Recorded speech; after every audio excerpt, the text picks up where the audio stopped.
Item ಯಾವುದೇ ಇರಲಿ try ಮಾಡಿ ಆಚಿ ಚಿಕನ್ ಮಸಾಲಾ. ಚಿಕ್ಕಮಗಳೂರಿನಲ್ಲಿ ಹಿಂದೂ ಮನೆಗಳ ಮೇಲೆ ಕಲ್ಲು ತೂರಾಟ ಕೇಸ್ಗೆ ಸಂಬಂಧಪಟ್ಟಂತೆ ಕಲ್ಲು ಬಿದ್ದ ಮನೆಗಳಿಗೆ ಬಿಜೆಪಿ ಮಹಿಳಾ ಮೋರ್ಚಾ ಭೇಟಿ ಕೊಟ್ಟಿದೆ. ದೂರು ನೀಡಿದ ಮಹಿಳೆಯಿಂದ ಘಟನೆಯ ವಿವರವನ್ನ ಕೇಳಿದೆ ಬಿಜೆಪಿ ಮಹಿಳಾ ಮೋರ್ಚಾ ಮುಂದೆ ಕುಟುಂಬಸ್ಥರು ಏನಾಯ್ತು ಅನ್ನುವಂತಹ ಘಟನೆಯನ್ನ ವಿವರಿಸಿದ್ದಾರೆ. ಮನೆ ಬಳಿ ಬೈಕ್ ನಿಲ್ಲಿಸೋದು, ಕಲ್ಲು ಹೊಡೆಯೋದು, ಕೂಗಾಡೋದು ಮಾಡ್ತಾ ಇದ್ದಾರೆ. ಬೈಕ್ ವೀಲಿಂಗ್ ಮಾಡ್ತಾರೆ, ಡಿಕ್ಕಿ ಹೊಡೆಯೋ ರೀತಿ ಓಡಾಡ್ತಾರೆ. ಮನೆ ಹಿಂದೆ ಕಾಂಪೌಂಡ್ ಬಳಿ ನಿಂತು ಇಣುಕಿ ನೋಡ್ತಾರೆ. ಕಾರಿನ ಪಕ್ಕ ಅವಿದು ಕೂತಿದ್ರು. ನಮ್ಮನ್ನ ನೋಡಿ ಓಡಿ ಹೋದ್ರು. ಯಾಕೆ ಓಡಾಡಬೇಕು? ಇಡೀ ದಿನ ಮನೆ ಬಳಿ ಬೈಕ್ ನಲ್ಲೇ ಸುತ್ತಾಡ್ತಾರೆ. ಆ ಬೈಕಿಗೆ ನಂಬರ್ ಪ್ಲೇಟ್ ಕೂಡ ಇರೋದಿಲ್ಲ. ಬೈಕ್ ಆಲ್ಟ್ರೇಷನ್ ಮಾಡಿರ್ತಾರೆ. ಹೆಲ್ಮೆಟ್, ಮಾಸ್ಕ್, ಟೋಪಿ ಹಾಕಿರ್ತಾರೆ. ಯಾರು ಅಂತಾನೂ ಕೂಡ ಗೊತ್ತಾಗೋದಿಲ್ಲ.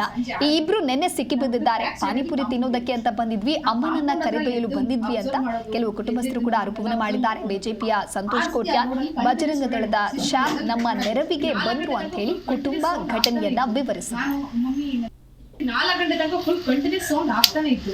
ನಾನು ಮಮ್ಮಿ ನನಗೆ ಈ ಥರ ಸೌಂಡ್ ಆಗ್ತಿದೆ, ನೀವು ಕೇಳಿಸ್ಕೊಳ್ಳಿ ಮಮ್ಮಿ ಅಂತಂದೆ. ನಮ್ಮಮ್ಮ ಇದ್ದವರು, ಅಮ್ಮ ನೀನು ಹಾಸ್ಟೆಲಲ್ಲಿ ಇದ್ದಾಗ ನಾನು ಒಬ್ಬೊಬ್ಬಳೇ ಇದ್ದೀನಿ, ಈ ಥರ ಎಲ್ಲೂ ಸೌಂಡ್ ಆಗಿಲ್ಲ, 6 ವರ್ಷದಿಂದ ಇದ್ದೀವಿ, ಈ ಥರ ಏನೂ ಆಗ್ತಿಲ್ಲ, ಇಲ್ಲಿಗೆ ಹೆಂಗಾಯ್ತು? ಸರಿ ಆಯ್ತು ಅಂದ್ಬಿಟ್ಟು ನಾನು ಅಮ್ಮನ ಹತ್ರನೇ ಮಲ್ಕೊಂಡೆ. ನಾನು ಅಮ್ಮ ಮಲಗಿ 5 ನಿಮಿಷಕ್ಕೆ ಮತ್ತೆ ಜೋರಾಗಿ ಸೌಂಡ್ ಆಗಿದ್ದು, ಬೈಕ್ ಬಂದು ನಿಂತ್ಕೊಂಡಿದೆ, ಎಲ್ಲ ಅಬ್ಸರ್ವ್ ಮಾಡ್ಕೊಂಡು ಹೋದ್ರು. ಅದಾದಮೇಲೆ ನಮ್ಮ ಅಮ್ಮನ ಕೊಲೀಗ್ಸೇ ಒಬ್ಬರು ಹಿಂದೆ ಬ್ಯಾಕ್ ಸೈಡಲ್ಲಿ ಕ್ವಾರ್ಟರ್ಸಲ್ಲಿ ಇದ್ದಾರೆ. ನಾವು ಅವ್ರಿಗೆ ಫೋನ್ ಮಾಡಿಕೊಂಡು ನಾವು ಅವ್ರನ್ನ ಕರೆಸ್ಕೊಂಡು, ಅಣ್ಣ ಇಲ್ಲಿ ಯಾರು ಇದ್ದಾರೆ ಅಂತ ಚೆಕ್ ಮಾಡಿ ಅಂತಂದಾಗ, ಯಾರಿಲ್ಲ ಮ್ಯಾಮ್ ನೀವು ಆರಾಮಾಗಿ ಮಲ್ಕೊಳ್ಳಿ ಅಂದಾಗ ನಾವು ಲೈಟೆಲ್ಲ ಆನ್ ಮಾಡ್ಕೊಂಡ್ವಿ.